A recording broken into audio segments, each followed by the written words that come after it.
ఒకరోజు గురువుగారు తన ప్రియ శిష్యుడితో దగ్గరలో ఉన్న ఒక అడవికి వెళ్ళాడు. నడుస్తూ నడుస్తూ ఒక చోట గురువుగారు ఆగిపోయారు. దగ్గరలోనున్న 4 మొక్కలను అతడు చూశాడు. అందులో ఒకటి అప్పుడే ఆకులు తొడుగుతున్న చిన్న మొక్క, రెండవది కొంచెం పెద్ద మొక్క, మూడవది దానికన్నా కొంచెం పెద్దది, నాలుగవది చాలా పెద్ద చెట్టు.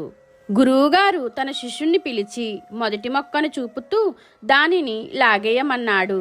ఆ పిల్లవాడు తేలికగా ఆ మొక్కను లాగేశాడు. ఇప్పుడు రెండో మొక్కను చూపుతూ లాగేయమన్నాడు. ఆ పిల్లవాడు కొంత కష్టపడి దానిని కూడా లాగేశాడు. మూడవ దానిని కూడా లాగమన్నాడు. తన శక్తినంతా ఉపయోగించి ఎంతో కష్టంతో దాన్ని లాగేశాడు. బాగా ఎదిగిన చెట్టును చూపుతూ ఇప్పుడు దీన్ని లాగేయడానికి ప్రయత్నించమన్నాడు. ఆ పిల్లవాడు ఆ చెట్టు చుట్టూ 2 చేతులు వేసి ప్రయత్నించినా ఆ చెట్టుని కదిలించలేకపోయాడు. అయినా ప్రయత్నం చేస్తున్న ఆ కుర్రవాడితో గురువుగారు, చూడు నాయనా, మన అలవాట్ల విషయంలో కూడా ఇలాగే జరుగుతుంది. చెడు అలవాట్లు పాత పడిపోతే వాటిని మార్చుకోవడం చాలా కష్టం. మొక్కై వంగనిది మానై వంగున అన్న సామెత ఈ విధంగానే పుట్టుకొచ్చింది. ఎంత ప్రయత్నించినా ఆ పాత అలవాట్లు మనల్ని వదిలిపోవు అన్నాడు గురువుగారు.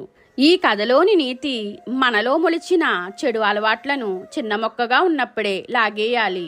మీకు ఈ వీడియో నచ్చితే లైక్ చేయండి, షేర్ చేయండి, కామెంట్ చేయండి, నా ఛానల్ని సబ్స్క్రైబ్ చేసుకోండి.